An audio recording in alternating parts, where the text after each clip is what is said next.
এখানে আমাদের 46তম বিসিএস এর পরীক্ষার্থী যারা ছিলেন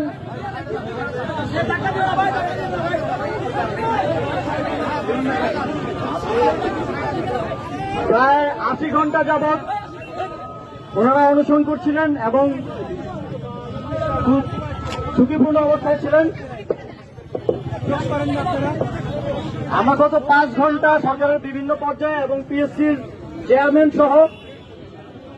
পিএসসির যারা দায়িত্বশীল আছেন, আপনারা জানেন পিএসসি একটি সাংবিধানিক প্রতিষ্ঠান,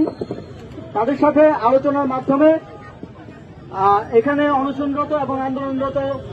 পরীক্ষার্থীদের যে প্রথম এবং প্রধান দাবি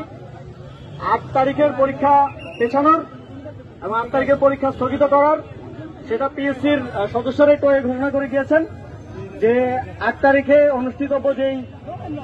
46তম বিসিএস এর রিটেন পরীক্ষার ডেট ছিল সেটা স্থগিত করা হয়েছে। এবং আন্দোলনরত পরীক্ষার্থীদের আরো যেই সংস্কার প্রস্তাবগুলো রয়েছে, সরকারের একটা উচ্চ পর্যায়ের কমিটি হয়েছে এবং আমাদের মাননীয়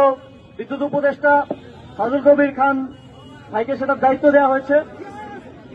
সংস্কারের বাকি বিষয়গুলো নিয়ে আন্দোলনরত শিক্ষার্থীদের প্রতিনিধিরা, যেহেতু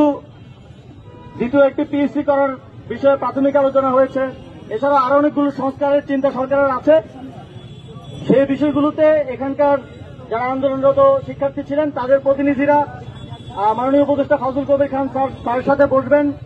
ওনাদের মতামতগুলো দিবেন এবং পিএসসি পর্যায়ে যে সংস্কারগুলো করা সম্ভব সেগুলোর বিষয়েও পিএসসির যারা দায়িত্বশীল আছেন ওনাদের সাথে বসে আন্দোলনরত শিক্ষার্থীরা আলোচনার মাধ্যমে পিএসসির একটা দীর্ঘমেয়াদী সংস্কারের জন্য কাজ করবেন।